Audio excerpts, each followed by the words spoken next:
सेवितं कपित्थजम्बो फलचारुभक्षणम् उमासुतं शोकविनाशकारिकं नमामि विघ्नेश्वरपादपङ्कजम् कर्पूरगौरं करुणावतारं संसारसारं भुजगेन्द्रहारं सदा वसन्तं हृदयारविन्दे भवं भवानी सहितं नमामि। हे राम पुरुषोत्तम नरहरे नारायण केशव हे गोविंद दयानिधे गुणनिधे सीतापते श्रीपते श्रीवैकुंठाधिपते चराचरपते लक्ष्मीपते पाहि मां लक्ष्मीपते पाहि मां। श्री गुरु चरण सरोज रज निज मन मुकुर सुधार वरणो रघुवर विमल जसु जो दायक फलचार बंदो गुरुपद कंज कृपा सिंधु नर रूप हरि महामोहतम पुंज जासु वचन रवि कर निकर। बोलिए प्रेम से श्री सद्गुरु महाराज की जय। श्री सद्गुरु महाराज की जय। श्री सद्गुरु महाराज की जय। अव्यक्त रूप में अनंत श्री विभूषित परमाराध्य ब्रह्मलीन गुरुदेव के त्रैलोक पावन पाद पद्मों में कोटि कोटि नमन। गुरुदेव के मस्तिष्क स्वरूप ब्रह्मलीन पूज्यपाद महर्षि संत सभी परमहंस जी महाराज, उनके हृदय स्वरूप पूज्यपाद ब्रह्मलीन महर्षि साईं स्वामी जी महाराज तथा संत मत के वर्तमान आचार्य महर्षि हरनंदन जी महाराज के चरणों में कोटि कोटि नमन, कोटि कोटि प्रणाम। हमारे आदरणीय नंदलाल बाबा, हमारे प्रोफेसर साहब विद्यानंद बाबू, सत्संग प्रेमी सज्जनों, माताओं बहनों, सबको नमन करते हैं, सबको प्रणाम करते हैं। हरि अनंत हरि कथा अनंता। आज हम सत्संग करने के लिए आदरणीय श्रीमती के नाम है श्री माता सुनीता देवी के घर में आए हैं और ये पुराने सत्संगी हैं। आज इनकी कुटिया पर सत्संग करने आए हैं। गुरु महाराज की असीम कृपा है।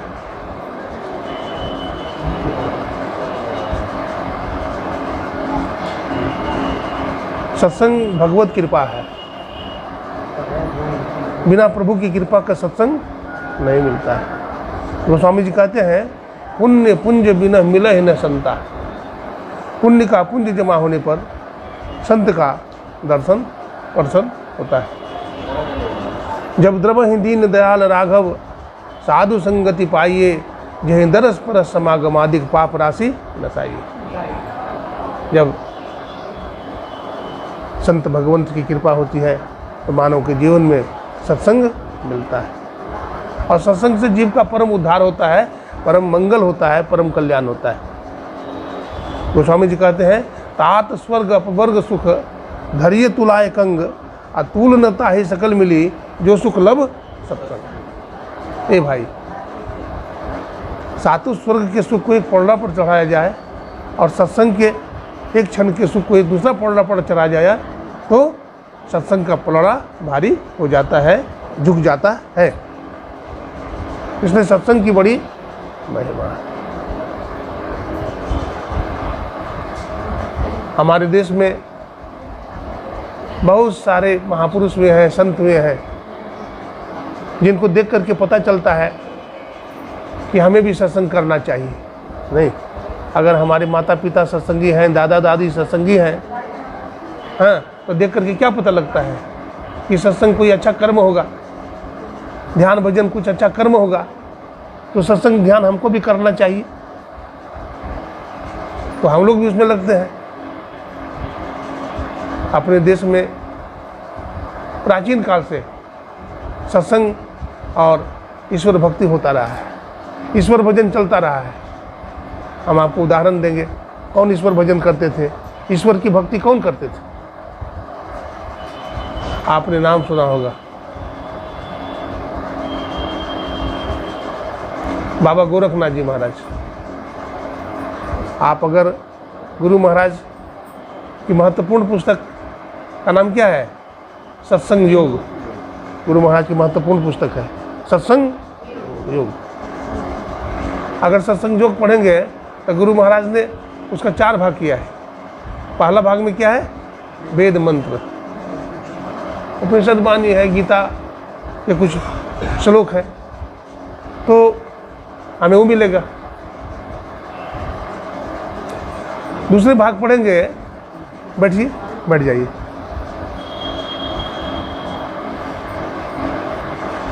अगर सत्संग योग का द्वितीय भाग पढ़ेंगे तो उसमें संतों की वाणी है। जैसे सबसे पहला वाणी मिलेगा बाबा गोरखनाथ की वाणी, है ना। पहला वाणी किनका मिलेगा? बाबा गोरखनाथ जी महाराज की वाणी मिलेगा। फिर संत कबीर साहब की वाणी मिलेगा, फिर गुरु नानक साहब की वाणी मिलेगी, फिर अन्य अन्य वाणियाँ, दादू दयाल जी, पलटू दास जी महाराज, सबका मिलता है।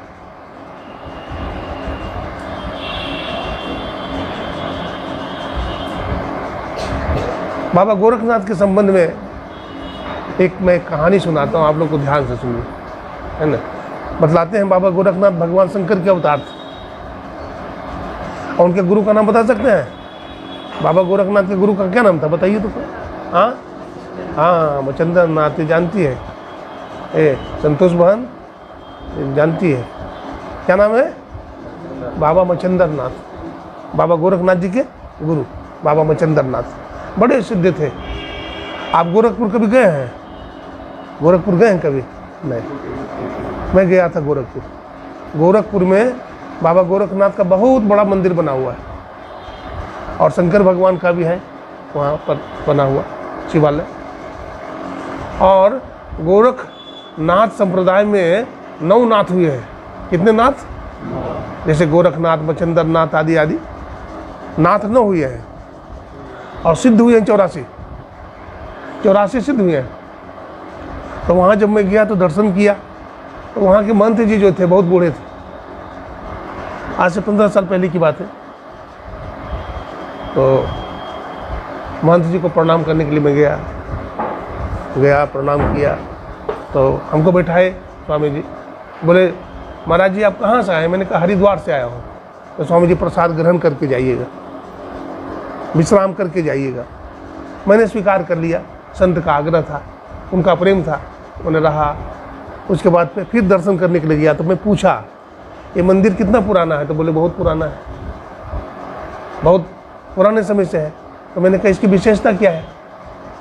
तो उन्होंने कहा कि इसकी विशेषता यही है कि 12 बजे रात में एक बार घंटी बजती है। तो घंटी कौन बजाता है तो ये मालूम नहीं है, लेकिन 12 बजे रात में एक बार अपने आप घंटी बजती है। तो पता चला कि बाबा गोरखनाथ जी महाराज आते हैं और पूजा पाठ करके घंटी बजा करके फिर वहाँ से चले जाते हैं। चलिए, हरि अनंत, हरि कथा अनंता, जो भी हो। अरे अगर संत ऐसा करते हो तो कोई बड़ी बात थोड़े है। संत तो ऐसे संसार की रचना कर सकते हैं, क्या नहीं कर सकते संत? सबसे बड़े हैं संत, दूजे नाम है, तीजे 10 अवतार तुम्हें प्रणाम है, ब्रह्मा विष्णु महेश सकल अवतार है, अरे हारे पलटू सबके ऊपर संत मुकुट सिर ताज है। तो सबके ऊपर ही संत है, तो फिर घंटी बजा देना कोई बड़ी बात नहीं है। देखिए बाबा गोरखनाथ जी महाराज के संबंध में एक मैं कहानी कहता हूँ, ध्यान से सुनिए। बाबा गोरखनाथ जी महाराज जब सिद्ध हो गए जंगल में साधना करते करते, तो उनका नियम था भिक्षाटन। साधु सन्यासी का भिक्षाटन होता। भिक्षाटन समझते हैं? जाकर के रोटी मांगाना। भूख लगती थी तो कमंडल लेकर के भिक्षा मांगते थे गांव में जाकर। तो गोरखनाथ जी महाराज बड़े सदाचारी महात्मा थे। उन्होंने सोचा कि भिक्षा ऐसे घर से लेंगे जो बहुत गरीब हो और जिसकी मेहनत की कमाई का अन्न हो। तो ऐसा घर कहाँ मिले? सर्दी का समय था, गोरखनाथ जी के हाथ में कमंडल है और मस्ती में भजन करते हुए जा रहे हैं। तो बड़े बड़े बिल्डिंग है, उस घर में नहीं गए। एक ऐसा घर में गए जो मिट्टी का घर है, छौनी है, फूस की छौनी है, और वो भी एक दीवार टूटा हुआ है, दीवार एक टूटा हुआ है और छप्पर नीचे झुक गया है, ऐसे हो गया। और उसी घर में एक बूढ़ी माता और एक उनकी पोती थी, पोती, दोनों ठंड में एक चादर ओढ़े बैठे हुए हैं। वो बूढ़ी माता अपना पोती को बैठाए हुई है, वही चादर लिपटा करके वही, और ठंड के मारे दांत कटकट कर रहा है। बाबा गोरखनाथ ने सोचा इसी घर में भिक्षा लेंगे, इसी घर में भिक्षा मांगूंगा। बाबा गोरखनाथ ने अलग जगाया, भिक्षाम देही। जब कहा तो एक बार में तो बूढ़ी माता नहीं सुनी, फिर दोबारा बोला भिक्षाम देही। जब 2 बार बोला तो बूढ़ी माता आवाज़ सुन ली, पहचान भी ली कि लगता है कोई बाबा है। तो बूढ़ी माता के घर में तो कुछ नहीं है।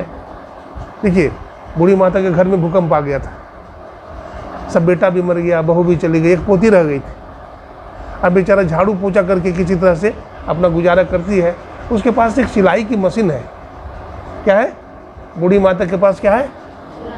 कपड़ा सीती है ना आप लोग, ऐसा मशीन है। तो उससे 1-2 कपड़ा सी लेती है और उसी से गुजर बसर चलता है, रोटी पानी। कई दिन हो जाता है, थोड़ा सा कपड़ा सी लेती, कुछ पैसा हो जाता है, अनाज पानी ले आती। अब बूढ़ी माता कई दिन से खुद भूखी पड़ी है। अब बाबा जी भिक्षा मांगने के लिए खड़े, भिक्षाम देही। अब बूढ़ी माता सोचती है कि क्या खिलावें बाबा को, श्रद्धा तो बहुत है लेकिन है तो कुछ नहीं। बूढ़ी माता फिर भी खड़ी हो जाती है, शिष्टाचार है, वो खड़ी हो जाती है और सोचती है कि चलो हमारे घर में रोटी नहीं है, फल नहीं है, तो कम से कम, पुराना ज़माना था, मिट्टी का कुल्हड़ था, बोला पानी तो है, पानी से महात्मा की सेवा करें। तो पानी भर लेती है। अब पानी भर करके मन में याद आता है कि क्या खिलावे, कुछ तो है नहीं। तो याद आ गया आंवले का अचार था, बोला चलो आंवला के अचार से सेवा कर देंगे। दोना, एक पत्ता का दोना बना लेती है और उसी पर आंवला का एक अचार रख करके बाबा गोरखनाथ के पास हाजिर हो जाती है। लीजिए स्वामी जी, ग्रहण कीजिए। बाबा गोरखनाथ ने बड़ा गौर से देखा आंवला को और गोरखनाथ जी उसको खा लिए। एक कुल्हड़ पानी पी लिया। पानी पीने के बाद कहते ठीक है माता, कुछ मांग लो हमसे। बाबा गोरखनाथ ने सोचा कि कुछ मांग लेगी तो अच्छा होगा, हाँ, अगर कुछ नहीं मांगेगी तो हमारे माथा पर कर्जा हो जाएगा। इस कर्जा को चुकाने के लिए धरती पर फिर माँ के गर्भ में आना पड़ेगा। इसलिए बोलते हैं मैया कुछ मांग ले हमसे। तो माता जी बोलती है नहीं बाबा, आपके आशीर्वाद से सब कुछ हमको है। हाँ। बाबा गोरखनाथ कहते मैया कुछ मांग ले, आई बोलते नहीं बाबा, आपके आशीर्वाद से हमको तो सब कुछ है ही है, क्या मांगे। संत कबीर साहब कहते हैं क्या मांगू कुछ स्थिर न रहा है। हे प्रभु, आपसे हम क्या मांगे, कुछ भी स्थिर तो दुनिया में नहीं है।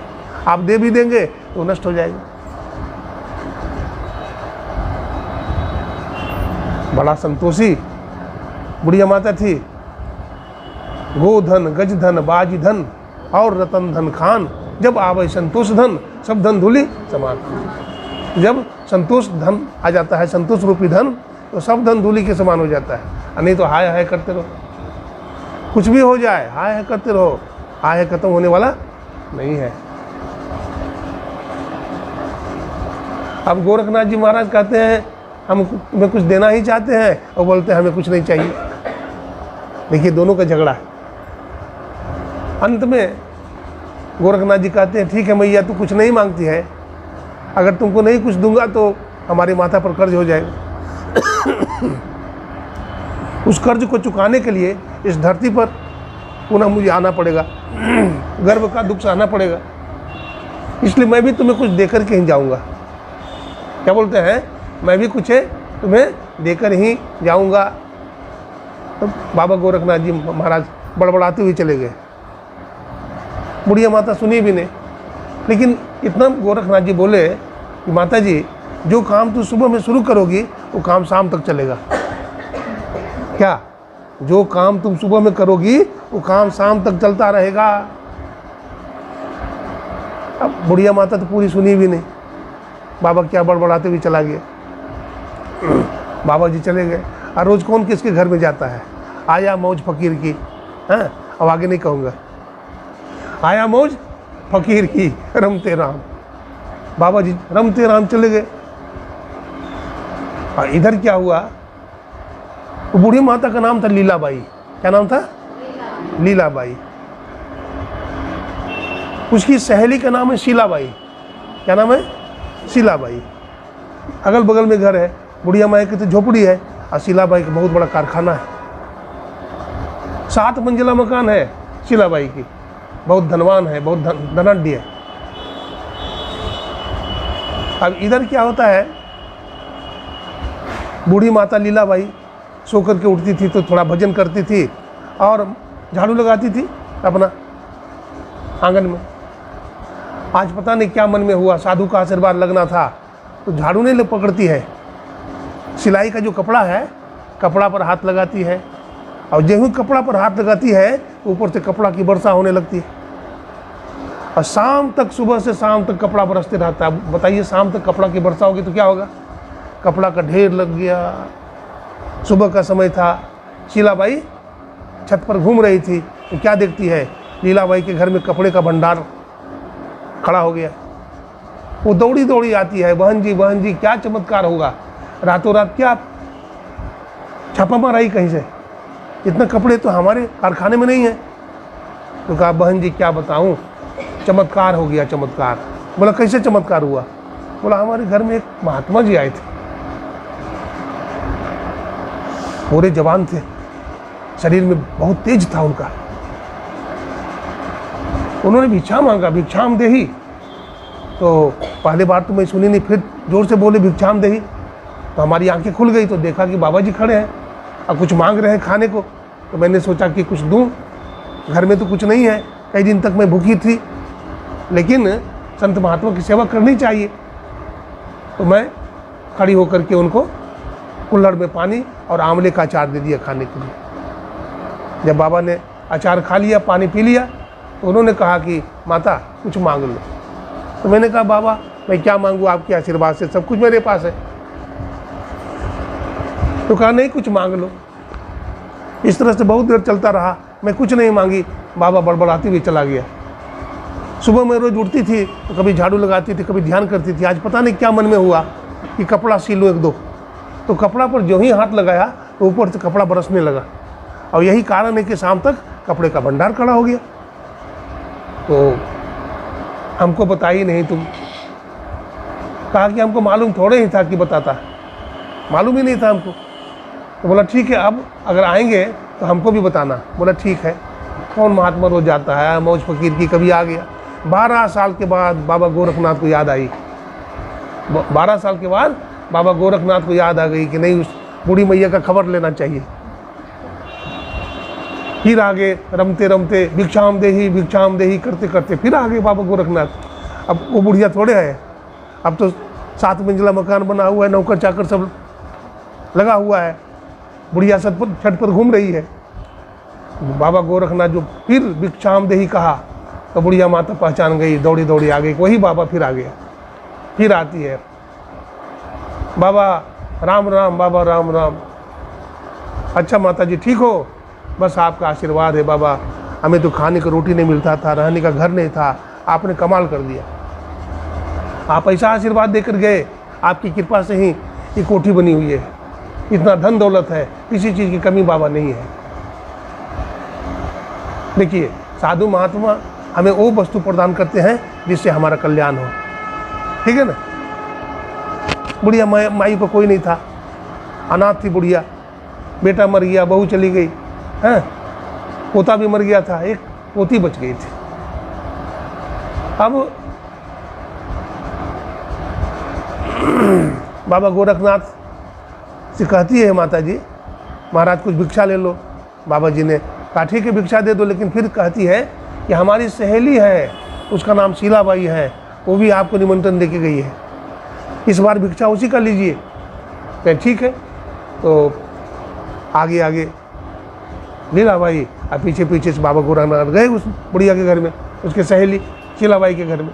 शीलाबाई बड़ी खुश हुई, बैठने के लिए बाबा को आसन दिया। कहा बाबा कुछ ग्रहण कीजिए। बाबा को दाल रोटी दे दिया, बाबा ने पाया प्रसाद। उसके बाद फिर शीलाबाई बोलती है, बाबा हमारी लीलाबाई को तो बहुत कुछ दिया आपने, हमको भी कुछ दे के जाइए।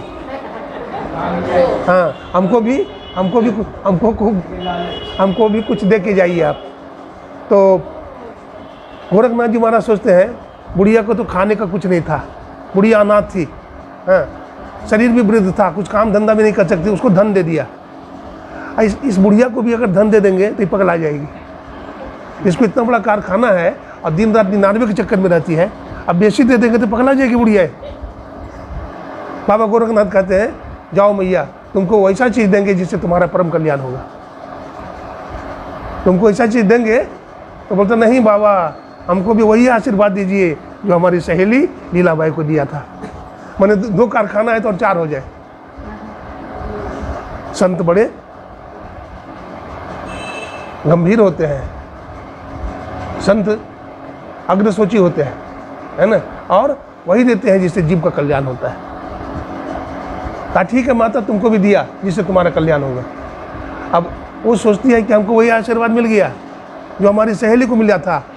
अब उसके घर में तो सोना चांदी की कमी नहीं है, पलंग है, पलंग पर ही उन्होंने सोना हीरा सब, सोना हीरा का हाथी होता है ना घर में, हाथी रख दिया हीरे का, सोने का घोड़ा। अब सोचे उसी पर हाथ मारेंगे तो ऊपर से हीरा ही बरसेगा। अब क्या होता है, बुढ़िया ज्यों ही हीरा पर हाथ लगाती है उस पर एक मधुमक्खी बैठा हुआ था। अब मधुमक्खी उड़ गया और शीलाबाई बुढ़िया को काटना शुरू किया और काटता आ रहा सुबह से शाम तक। अब बुढ़िया माई का मुंह फूल के अप हो गया, पूरा फूल गया, पूरा शरीर फूल गया। लेकिन देखिए भगवान कृष्ण कहते हैं शरीर में 3 तरह का गुण होता है, सत्वगुण, तमोगुण और रजोगुण, है ना। सत्वगुण अगर शरीर में आ जाता है तो सत्संग करने में मन लगता है, ध्यान करने में मन लगेगा, सत्कर्म करने में मन लगेगा, हाँ। और रजोगुण आ गया, बढ़ गया तो शरीर में क्या क्या होता है, मकान बना लो, दुकान बना लो, बिजनेस बढ़ा लो, व्यापार बढ़ा लो, ये सब होता है। और तमोगुण अगर बढ़ गया तो काम, क्रोध, लोभ, मोह, मद मत्सर, लड़ाई झगड़ा, ये सब तमोगुण का प्रभाव है, ये सब होने लगता है।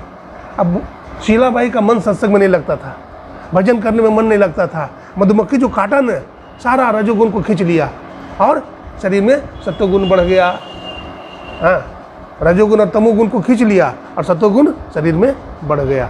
अब उसका मन सत्संग में लगने लगा। संत हमें वो चीज़ प्रदान करते हैं, वस्तु अमौलिक दे मेरे सतगुरु। और आगे क्या है, वस्तु अमौलिक दी मेरे सतगुरु, हाँ, कृपा करी अपनायो, अपायो जी मैंने नाम रतन धन पायो। पायो जी मैंने, भजन करो भगवान का, भगवान का क्या करो, भजन करो, कीर्तन करिए। देखो राम का नाम लेकर जो मर जाएंगे, राम का नाम, राम का नाम लेकर जो मर जाएंगे, राम का नाम, ओ अमर नाम दुनिया में कर जाएंगे, ओ अमर नाम दुनिया में। ताली बजा के, राम का नाम लेकर जो मर जाएंगे, राम का नाम लेकर, ओ अमर नाम दुनिया में कर जाएंगे, ओ अमर नाम दुनिया में। टूट जाए न माला हरि नाम की, टूट जाए न माला, टूट जाए न माला हरि नाम की, टूट जाए न माला, ये अनमोल मोती बिखर जाएंगे, अनमोल मोती बिखर जाएंगे, राम का नाम लेकर जो मर जाएंगे, राम का नाम, ओ अमर नाम दुनिया में कर जाएंगे, ओ अमर नाम दुनिया में कर जाएंगे। राम का नाम लेकर जो मर जाएंगे, राम का नाम, ओ अमर नाम दुनिया में कर जाएंगे, ओ अमर नाम दुनिया में। न पूछो कि मरकर किधर जाएंगे, न पूछो कि मरकर, न पूछो कि मरकर किधर जाएंगे, न पूछो, ओ जिधर भेज देंगे उधर जाएंगे, ओ जिधर भेज देंगे उधर जाएंगे। राम का नाम लेकर जो मर जाएंगे, राम का नाम, ओ अमर नाम दुनिया में कर जाएंगे, ओ अमर नाम दुनिया में, ओ अमर नाम दुनिया में कर जा। बात मानो न मानो खुशी आपकी, बात मानो न मानो, बात मानो न मानो खुशी आपकी, बात हम मुसाफिर हैं, हम अपने घर जाएंगे, हम मुसाफिर हैं, हम अपने घर जाएंगे। राम का नाम लेकर जो मर जाएंगे, राम का नाम लेकर जो मर जाएंगे, ओ अमर नाम दुनिया में कर जाएंगे, ओ अमर नाम दुनिया में कर जाएंगे। बोलिए प्रेम से श्री सद्गुरु महाराज।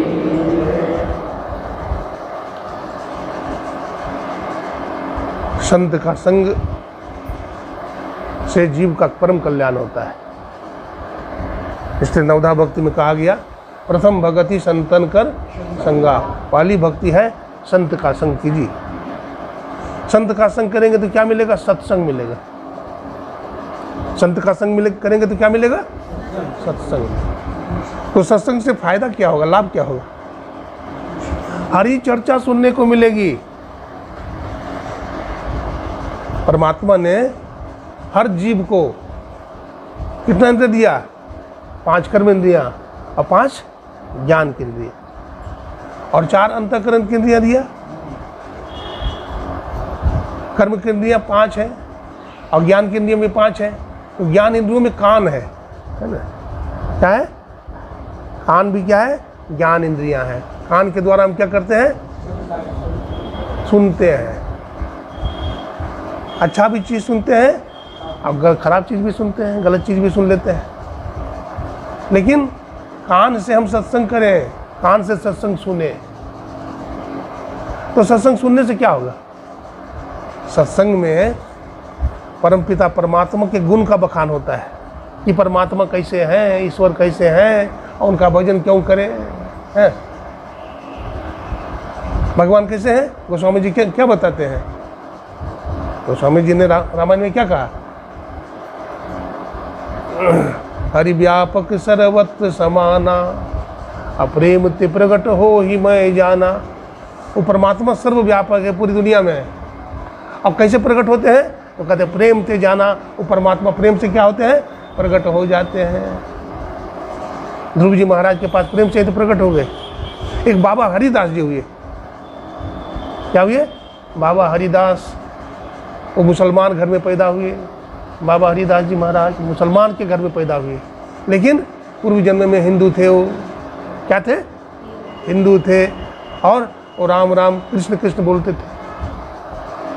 और उन्होंने वैष्णव संत से दीक्षा लिया। किसने? बाबा हरिदास जी महाराज। इतना नाम जपते थे भगवान का, है ना? नाम जपने से जीव का कल्याण होता है। शक्ति कहाँ है? नाम में। गुरु महाराज जो हम लोग को मंत्र बताए हैं, गुरु मंत्र बताए हैं, तो उससे जीव का परम कल्याण होता है। अति पावन गुरु मंत्र मन ही मन जाप जपो, उपकारी गुरु रूप का मानस ध्यान। गुरु का रूप क्या होता है? अति पावन, पावन भी नहीं अति पावन है, और गुरु का रूप भी अति पावन है। तो उनका क्या करो? उनका ध्यान करो। और गुरु के रूप में जानते हैं देवी देव समस्त पूर्ण ब्रह्म परम गुरु, और गुरु में करे निवास का अर्थ है संत। 33 करोड़ देवी देवता का वास उस संत के शरीर में होता है। क्या सुना रहे थे? गोस्वामी तुलसीदास जी की बात सुना रहे थे। उन्होंने कहा ईश्वर कहाँ रहते हैं? तो बोलते ईश्वर सर्वत्र रहते हैं, सब जगह रहते हैं। पर प्रहलाद जी से पूछा, बोलो प्रहलाद तुम्हारा भगवान कहाँ है? हिरण्यकशिपु ने पूछा, बोलो तुम्हारा भगवान कहाँ है? तो उन्होंने क्या कहा? सब जगह, हम में तुम में खड़क खम्भ में सब में है, सब में भगवान है। तो हिरण्यकशिपु ने कहा सब में भगवान है। खंभा में बांध दिया था, मारा खंभा में धड़ाम से, और खंभा से नरसिंह भगवान प्रकट हो गए। ध्रुव जी महाराज जंगल में तपस्या कर रहे थे, भगवान नारायण प्रकट हो गए ना। बाबा हरिदास जी महाराज थे। बाबा हरिदास जी महाराज भगवान श्री कृष्ण के, राधा कृष्ण के परम भक्त हुए, वृंदावन में रहते थे। ये सच्ची घटना एक सुना रहा हूँ। बाबा हरिदास जी महाराज वृंदावन में, उनकी कुटिया पर अब तो बहुत बड़ा भव्य आश्रम बना हुआ है, जहाँ बाबा हरिदास जी रहते थे, भजन करते थे। जिस झोपड़ी में रहते थे वहाँ आलीशान मंदिर बना हुआ है। बतलाते हैं कि भिक्षा मांगते थे वो। अब भिक्षा मांगने के लिए जब जाते थे तो सब साधु महात्मा, सारी जनता वहाँ भिक्षा मांगने के लिए जो जाती थी, सब मांग करके चले जाते थे, सबकी पंगत लग जाती थी। बाद में, सबसे बाद में पहुँचते थे बाबा हरिदास जी महाराज। जब सब साधु महात्मा खा के चले जाते थे, बाबा हरिदास जी महाराज कमंडल लेके पहुँच जाते थे। अब तो भोजन रहता नहीं था, तो महात्माओं का जूठा पत्तल, उसी पर से अपना जो बचा खुचा है उसको ले लेते थे कमंडल में, और चले जाते थे अपने कुटिया पर। और कुटिया पर क्या करते थे जानते हैं? भगवान श्री कृष्ण को भोग लगाते थे, वही जूठा भोजन, और फिर प्रसाद पाते थे। एक दिन क्या हुआ, भूल गए, भगवान कृष्ण को भोग नहीं लगाया और मुंह में डाल लिए भोजन।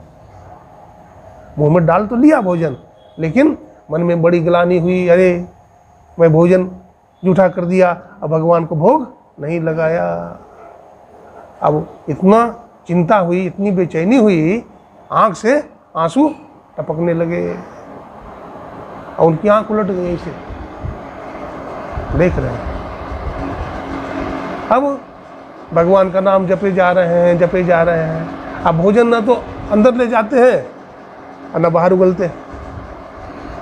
अगर भोजन एक मन में आता है कि चलो मुंह में डाल लिया, जूठा हो गया तो कोई बात नहीं, उगल देते हैं।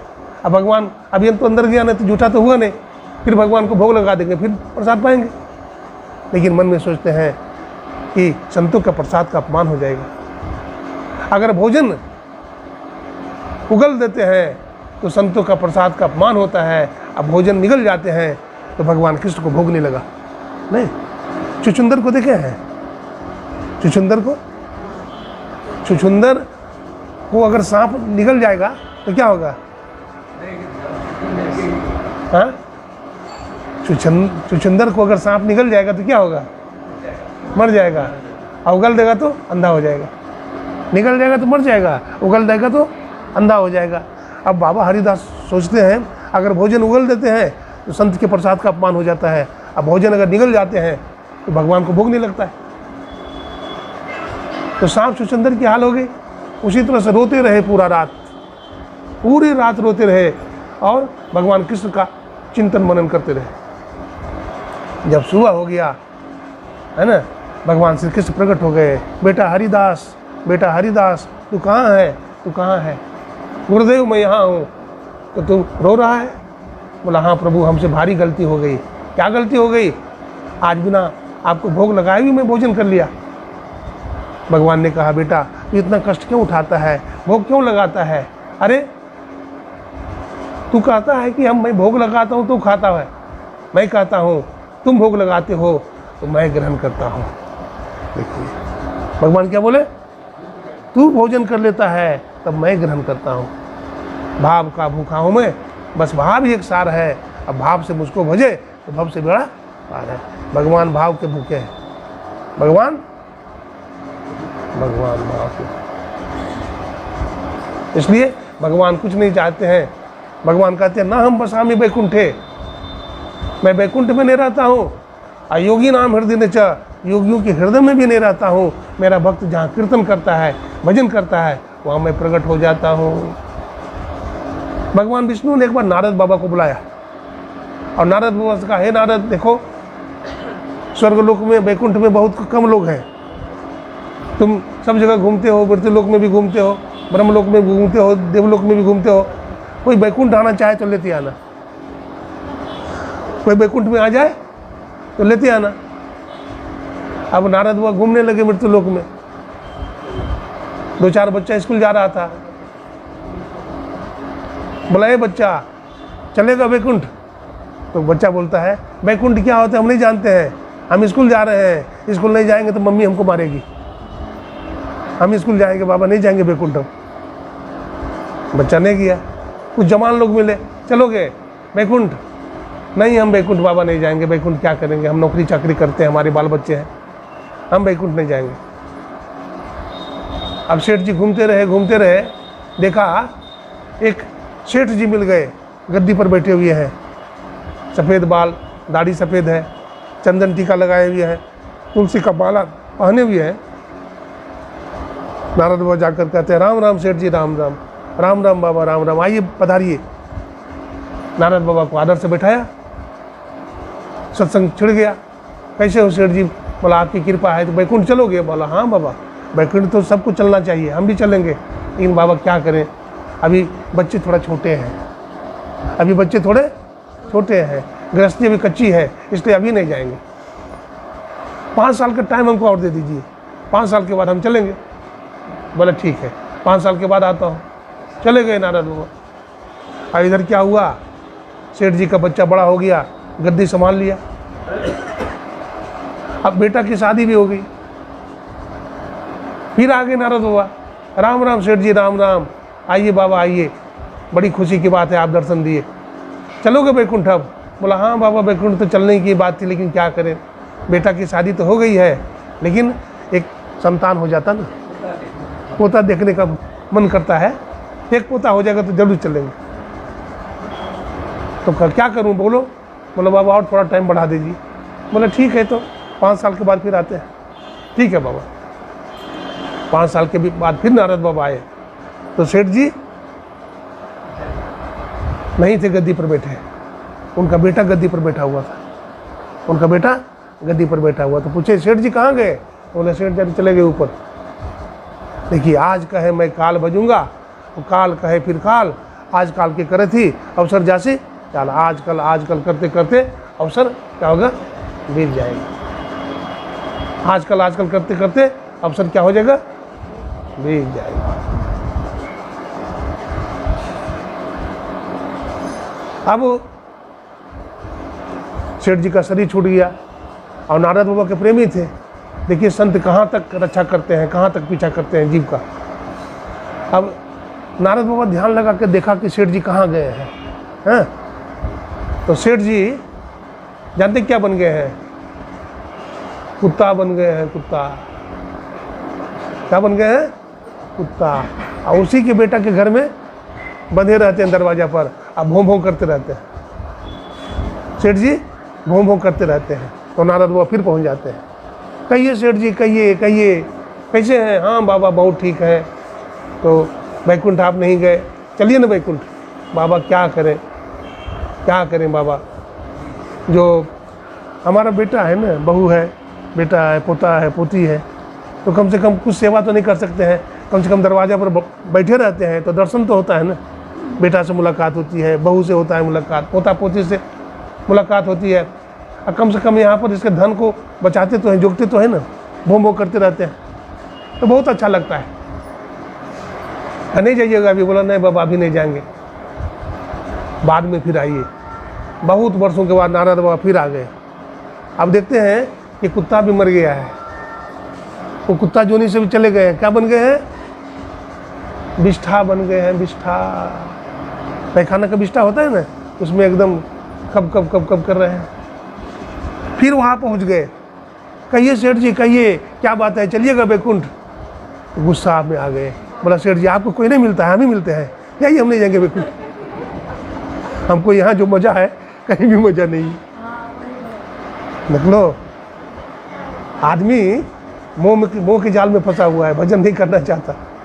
हाँ, भजन आतुरी कीजिए, और बात में देर, और बात में देर, जगत में जीवन थोड़ा सा जीवन है। भजन करिए, मोह ममता से ऊपर उठिए, सत्संग कीजिए तो मोह ममता समाप्त होगा। मीराबाई कहती है, मेरे सब दुख दूर हुए जब से तेरा नाम लिया, मेरे सब दुख दूर हुए जब से तेरा नाम लिया। ये हमारे प्रभु, हमारे जीवन के सब दुख दूर हो गए जब से हम तुम्हारे शरण में आ गए हैं। जगत में चिंता मिटी उसी की जो तेरे चरणों में आ गए हैं।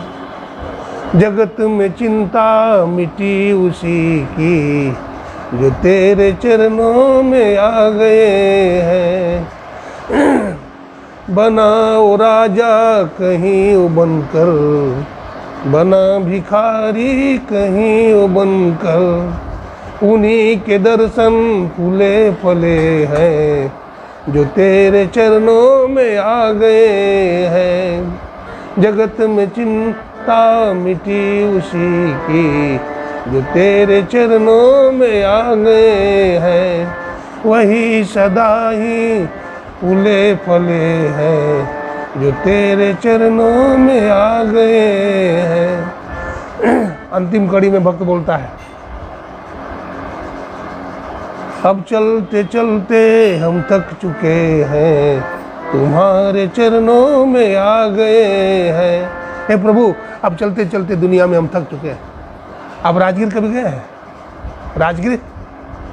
राजगिरी में भगवान बुद्ध का एक मंदिर है, उसको बोलते हैं शांति स्तूप।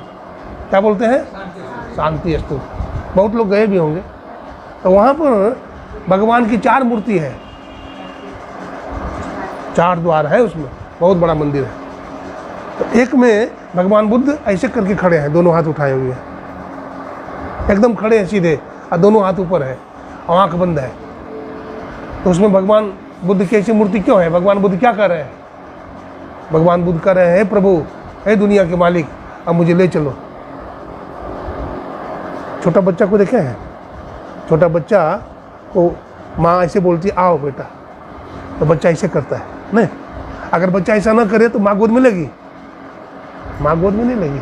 बच्चा, माँ यूँ करती है तो बच्चा यूँ करता है। माता क्या करती है? बच्चा को गोद में उठा लेती है। आज जो बच्चा ऐसे करता है तो माता भी सोचती है कि गोद में आने का मन इसका नहीं है, नहीं उठाती। भगवान बुद्ध भी दोनों हाथ ऊपर उठाए हुए हैं, मतलब कह रहे हैं कि प्रभु, अब दुनिया में हम थक चुके हैं, अब हमको अपनी गोद में ले लो। हाँ, शरण में आए हैं हम तुम्हारे, कृपा करो हो कृपालु भगवान। हाँ, शरण में आए, हे प्रभु, अब हम दुनिया में थक चुके हैं, आपके शरण में आ गए हैं, हमको अपने गोद में ले लीजिए। संत कबीर साहब कहते, ले तो उठाए। संत कबीर साहब की वाणी में आया है, ले तो उठाए परत भूमि पर गिरी, जस बालक बिन कोरा रे। कोरा बालक समझते हैं? छोटा बालक, ना समझ बच्चा, कोरा बालक। ले तो उठाए परत भूमि पर गिरी, जस बालक बिन कोरा रे, मानत नहीं मन मोरा साधो, मानत नहीं मन मोरा रे। बार बार तो इनका समझाऊं, जग में जीवन थोड़ा रे, थोड़ा सा जीवन है। कहत कबीर, चरण चित राखो, जो सुई बिच डोरा रे, मानत नहीं मन मोरा साधो, मानत नहीं मन मोरा रे। बार बार तो इनका समझाऊं, जग में जीवन थोड़ा रे, थोड़ा सा जीवन है संसार में। इसलिए भजन कीजिए, सत्संग कीजिए, गुरु भक्ति कीजिए। कुछ लोग बोलते हैं भजन करने का जी हमको समय नहीं मिलता। खूब मिलता है। टेलीविज़न देखने का समय मिलता है, बातचीत करने का समय मिलता है, और भजन करने का समय खूब मिलता है। एक घर में एक नई बहू आई, नई बहू आई, बहुत अच्छे खानदान की आई, बहुत सेवा करने वाली। अब क्या होता है, बहुत काम धंधा, पति कारखाना से आते थे तब तक जगी रहती थी, भोजन खिलाना आदि आदि। गृहस्थ में तो बहुत काम होता है। 11 बजे रात तक जगी रहती थी, सवेरे जग जाती थी वो। जब पति वगैरह सब घर के लोग सदस्य सब सोए रहते थे, उनकी पत्नी बैठ करके ध्यान कर मच्छरदानी में बैठ जाती थी और ध्यान करती थी। किसी को पता भी नहीं चलता था कि भजन करती है। भजन हो गया। भजन की भूख चाहिए नहीं। आपको अगर भूख नहीं लगेगी तो भोजन करेंगे? किसी आदमी का बदहजमी हो जाता है, नहीं बोलते हैं भाई खट्टा डकार आता है, भूख नहीं लगती है, बदहजमी हो गया है। हाँ, तो डॉक्टर के पास जाते हैं, डॉक्टर आपको क्या देता है? चूरन खिलाता है ना। गोस्वामी तुलसीदास जी कहते हैं दुनिया का चूरन क्या है, जीव का चूरन क्या है? तो लिखते हैं मानस में, अमीय मूरी मय चूरन चारू, असमन सकल भव रुज परिवारू। एक सत्संग क्या है? जड़ी का चूरन है। जड़ी का क्या है? चूरन है। इसको खाइए तो भूख लगेगी। हैं? किस चीज़ की भूख लगेगी? सत्संग की भूख लग जाएगी आप। और सत्संग की भूख लगेगी तो क्या होगा? कल्याण होगा। भजन करिएगा। घर में परिवार में सेवा करनी चाहिए। क्या करनी चाहिए? सेवा करनी चाहिए। कुछ नहीं जान तो सेवा ठान। एक बहू आई और नई बहू थी, पढ़ी लिखी भी थी। अब पढ़ी लिखी बहू तो थोड़ा सेवा कम ही करती। सास से कहती है कि तुम थोड़ा कर लो, माँ जी थोड़ा रोटी बना दो, थोड़ा झाड़ू लगा दो।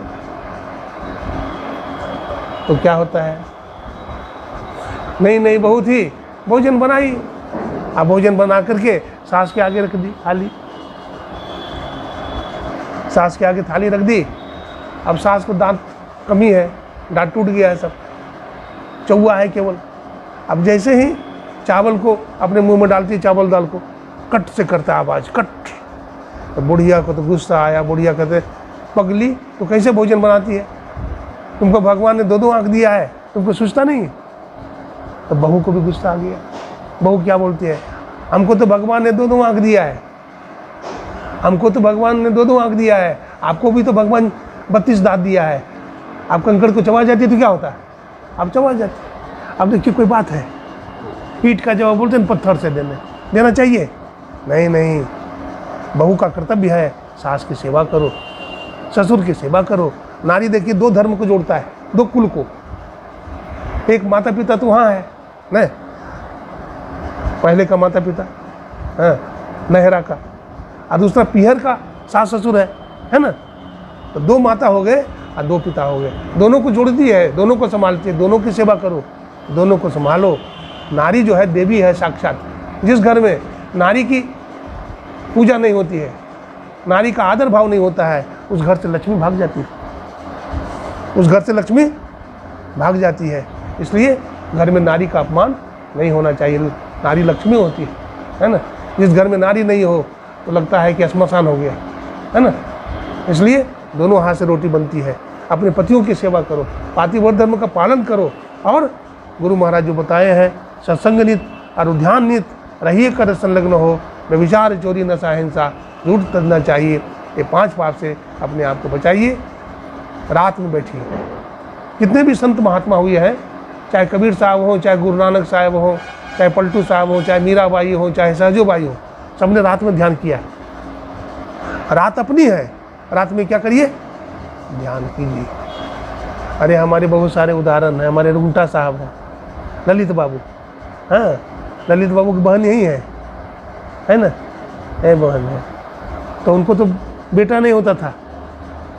गुरु महाराज से बहुत आरजू विनती किया कि हुजूर हमारा लड़का नहीं है।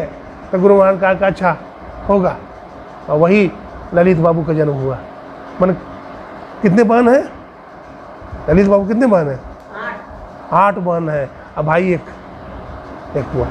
तो गुरु की कृपा से सब काम बन जाएगा, सब काम बन जाएगा गुरु की कृपा से। हाँ, हमारे मास्टर साहब यहाँ बैठे हुए, इनको पहले मास्टर साहब कहते थे, इनका नाम अब दीक्षा ले लिए, अब ये संन्यास ले लिए। अब इनका नाम हो गया स्वामी नंदलाल बाबा। स्वामी नंदलाल बाबा ये हमें पुराने जानकार हैं। ये हरिद्वार भी जाते हैं और घूमते रहते हैं, मगन रहते हैं।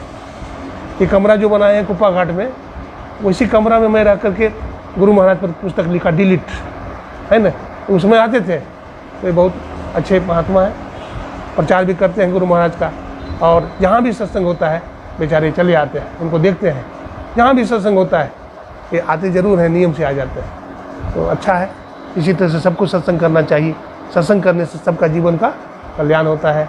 हमारे प्रोफेसर साहब हैं, देखिए ये हर जगह पहुंच जाते हैं। क्या नाम है कृष्णदेव बाबू जायसवाल, ये भी देखिए इनको पता चला तो ये भी आने लगे। पंसलवा इनका घर है। अब पंसलवा तो सत्संगी का गढ़ है। पंसलवा भी मैं बहुत जाता हूँ। वहाँ के अध्यक्ष थे क्या नाम थे, हाँ, श्री बिरंची बाबू, बहुत अच्छे स्वामी बिरंची बाबू, बहुत अच्छे अध्यक्ष है ना। अध्यक्ष वैसा ही होना चाहिए। तो उन्होंने बहुत प्रचार प्रसार किया है, बहुत अच्छे थे, बहुत सज्जन थे, बहुत भजनानंदी थे, है ना। तो उसी गांव के रहने वाले हमारे यहाँ, तो कहने का बहुत बात है। अभी हम लोग आदरणीय श्री रामनाथ बाबू के घर में, है ना। हाँ हाँ हाँ हाँ, बहुत अच्छे थे। अभी हम आदरणीय रामनाथ बाबू के यहाँ ठहरे हुए हैं। हमारी श्रीमती संतोष बहन है, देखिए ये भी बड़ी लगनशील है। दोनों पति पत्नी बहुत लगनशील है। और अभी देखिए कितना दिन नहीं रोकते हैं। अभी नहीं क्या सत्संग चल रहा है। बोलिए प्रेम से श्री सद्गुरु। आज हम माता जी घर में आए हैं, श्रीमती सुनीता देवी, इनके घर में आए हैं और सत्संग बहुत धूमधाम के साथ हुआ। हम गुरु महाराज प्रार्थना करते हैं इनके घर में इसी तरह से सत्संग होता रहे और संत महात्मा आते रहे, है ना, ज्ञान की गंगा बहती रहे। कितने सत्संगी भाई आए हैं, सबके लिए गुरु महाराज से मंगल कामना करते हैं। बोलिए प्रेम से श्री सद्गुरु महाराज की।